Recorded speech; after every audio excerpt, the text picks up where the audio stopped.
My husband surprised me one day by saying he wanted to use the $1 million I inherited to renovate our family home. He said with a grin. I was stunned, barely able to speak. My father had passed away, leaving me the inheritance, but I hadn't told my husband about it. I've been considering divorcing him because he was too controlling, and I didn't want him knowing about the money since he was always greedy for it. But how did he find out? When I asked him, he confessed to threatening my mother to spill the secret. I couldn't believe his audacity. I fumed as I'd argued with my husband, but he just smirked and said, "Doesn't matter what you think, the deal's done. Your yelling won't change a thing." I'm Caroline, 28 years old, working at a big bank. I always wanted to tie the knot, but my busy job didn't leave much time for dating. So I took a chance and signed up with a matchmaking agency.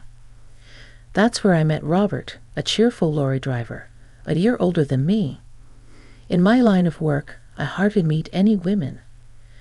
Meeting someone like you, Caroline, is like hitting the jackpot, Robert said, blushing. I feel the same way, I replied. Would you go out with me with marriage in mind? Robert popped the question. I said yes, and our love story began smoothly. We tied the knot 3 years back. At first, I thought we were a loving couple. I made more money than Robert, but he always praised me, saying, "Caroline, you're amazing, such a career woman." But 3 years into our marriage, Robert's attitude changed. He started with sarcastic jabs like, "Must be nice earning that big salary." And it wasn't just him. My once friendly in-laws turned cold. They used to be so sweet, saying things like, "Caroline, working at a major bank is impressive. You must have worked hard. We're thrilled our son married you." But issues with mothers-in-law are often talked about. I never thought it would concern me, but soon enough, their true colors showed. "Caroline, you make good money, right? Give us some. I want a designer bag," my mother-in-law demanded. "It's not a big deal to help us out once in a while." "But I just got you a dress for your birthday recently, and I don't lend or borrow money, even within family," I replied. They were furious when I refused. "How dare you? We only agreed to this marriage because you work at a big bank. Truth is, we can't stand you." "Sick of you always speaking your mind," my mother-in-law shouted. Exactly. What's the point of a daughter-in-law who won't give us money? Giving gifts for birthdays is expected. We're telling you to hand over cash. Even after we've asked so many times, you still won't give in. "You're the worst daughter-in-law," my father-in-law scolded, backing up his wife. Robert simply nodded along with his parents' harsh words and didn't stand up for me. To add to that, he often splurged on takeout and expensive furniture without consulting me, saying, "You make good money, so this should be fine." It wouldn't have been a problem if he used his own earnings, but his salary couldn't cover it all, leaving me to foot the bill. With constant mistreatment from Robert and his parents, divorce started seeming like the only way out. Since we didn't have kids yet, I felt the decision wasn't as complicated. So I began preparing for the divorce. When I brought up the topic to Robert, he avoided it and refused to confront the situation. "Divorce? I'm too tired today. I'm going to bed." He brushed it off. "Wait, Robert, we need to seriously discuss this today." I'd insist, but he'd ignore me and quickly retreat to the bedroom. Persistently avoiding the conversation, I got a call from my mom during that time. "Hi, Mom. What's going on?" I asked. "Listen carefully. It's about your dad," she said. According to her, a recent checkup revealed that my father was sick and needed urgent hospitalization. "Got it. I'll head to the hospital right away," I said, rushing to prepare. As I was getting ready to leave, Robert asked where I was going, and I explained about my dad's situation. But he just replied with a nonchalant, "Ha." Disappointed by Robert's lack of concern, especially considering it was about his father-in-law, I focused on going to the hospital without paying him any more mind. When I got there, I joined my mom to hear the doctor's diagnosis.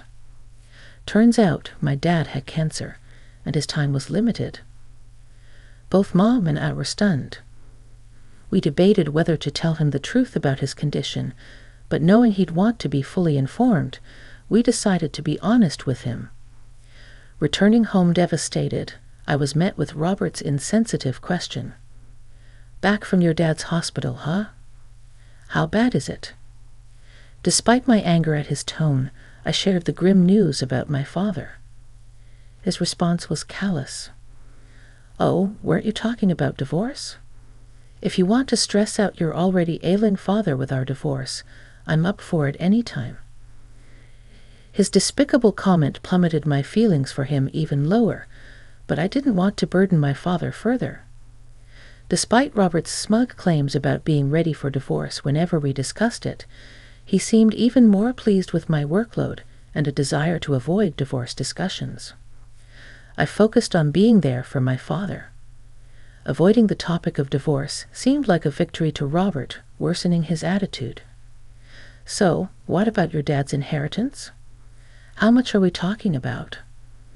I'm his son-in-law, so I should get a share, right?" "Can't wait," Robert asked eagerly.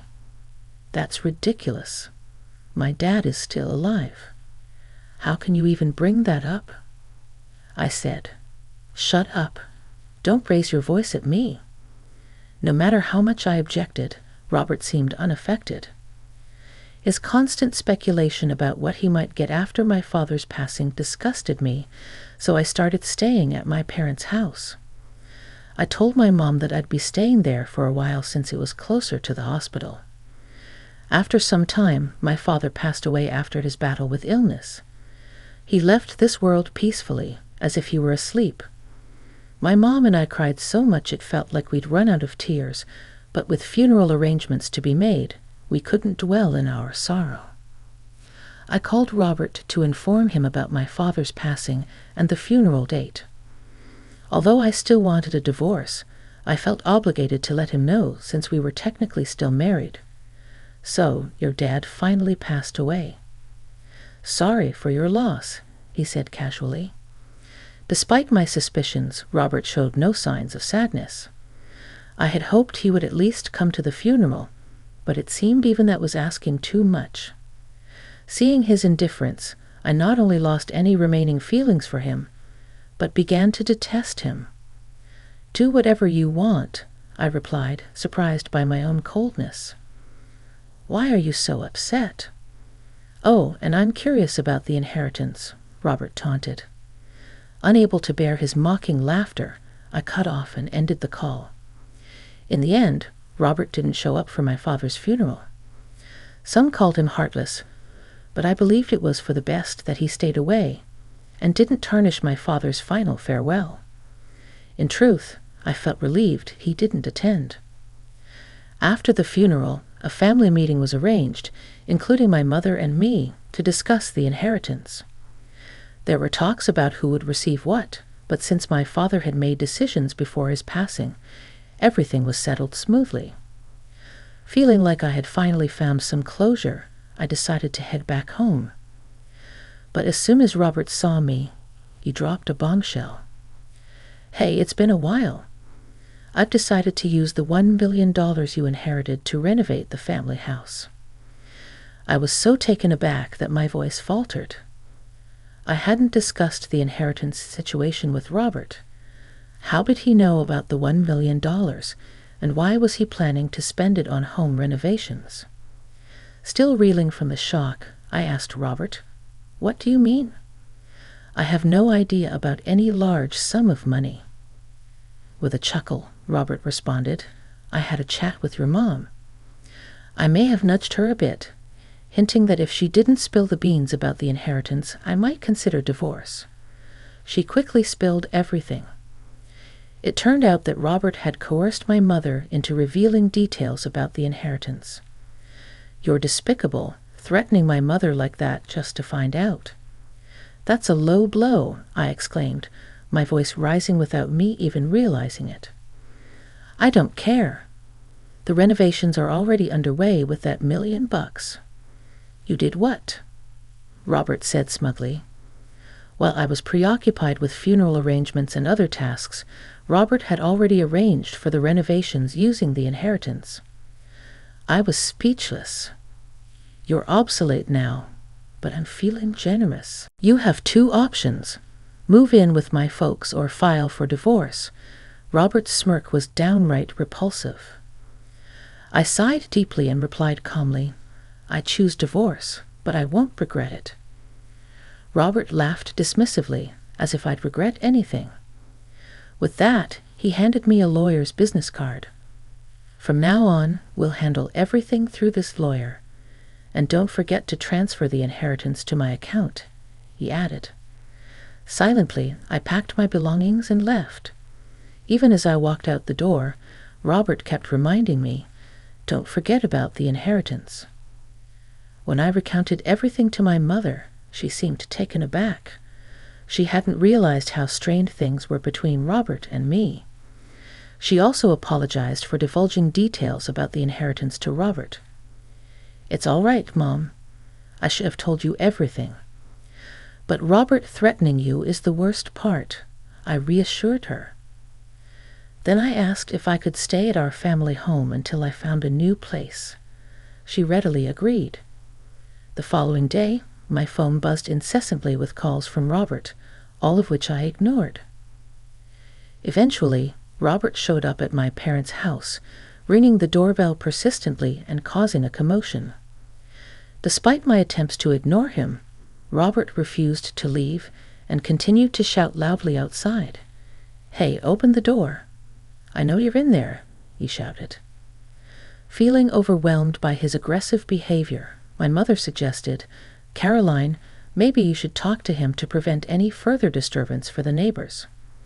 It might not lead to anything productive, but if things escalate, we'll call the police. All right, I understand, I replied reluctantly. With Robert showing no signs of leaving, I reluctantly opened the door partially, leaving the security chain latched. This is getting out of hand, Caroline.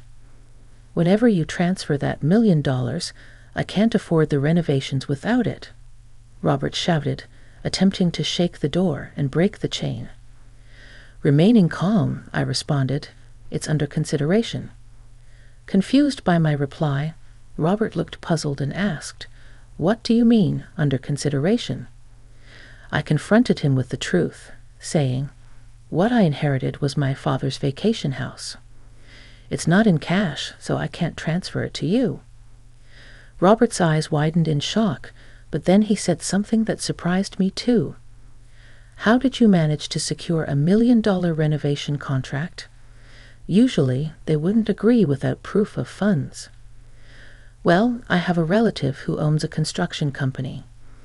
I mentioned I'd be receiving $1,000,000 soon, so they skipped the usual checks, Robert explained, looking stunned. If that's the case, remember when I warned you before we decided to divorce, I reminded him. I did warn you properly. You've got to be kidding me. I'd already paid a deposit of $3,000. I planned to pay the rest in installments, but now I can't. What am I supposed to do? Robert panicked, continuing to fuss. The wife's property is the husband's too, right? Even if it's not in cash, hand over that $1,000,000 vacation home. We're still married, right? He insisted. You've got it all wrong, Robert. Inherited property isn't shared. It's solely mine. Not a cent goes to you. And just so we're clear, we're not a couple anymore. We're total strangers, I asserted firmly. Upon hearing this, Robert's expression shifted from despair to rage, his face turning beet red as he began screaming louder than ever. Stop playing games. I'm calling off the divorce. Give me the inheritance right now," he demanded, attempting to grab me through the door gap. When witnessing the altercation, my mother swiftly dialed the police. Robert withdrew his arm upon hearing her on the phone, but then smirked unexpectedly. "I'm done with you," he sneered before fleeing the scene. After he left, the police arrived. While the doorbell camera footage seemed to suggest action would be taken, the officers advised me to prioritize my safety and to avoid engaging with Robert in the future, regardless of the circumstances. They instructed me to keep the doors locked and, if necessary, pretend I wasn't home. 3 days later, I received another call from the police regarding the documentation concerning my father's real estate. When I returned to my parents' house after divorcing Robert, I had put the real estate documents in my bag, only to discover they had vanished.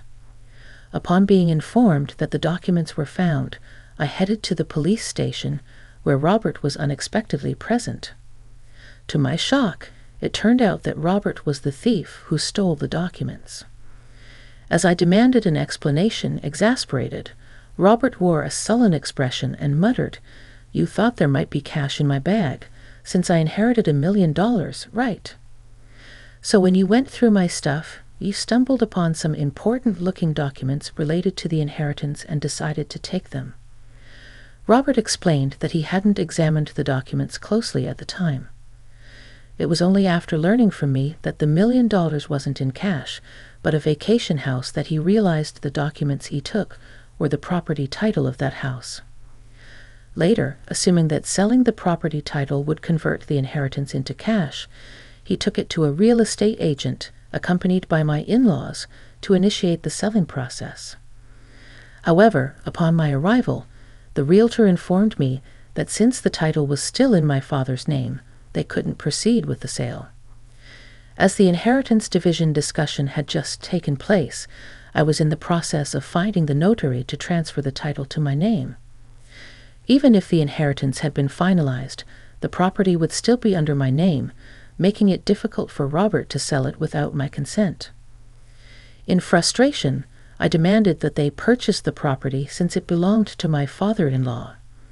Their response was to call the police on me, likely due to Robert's aggressive behavior, which raised suspicion among the employees. As I stood in shock, Robert began making absurd claims to the police officer. "I was just trying to sell it on her behalf. I didn't steal anything. I haven't done anything wrong. Please let me go," he pleaded, contradicting his earlier admission of taking the documents. Remaining composed, I clarified to the officer, "That's not true. I didn't ask him to sell anything. He stole it on his own. Plus, the documents he took were just copies, not the originals. Even if he tried, he couldn't have sold them." Frustrated, Robert bit his lip, and as a result, he was arrested for theft.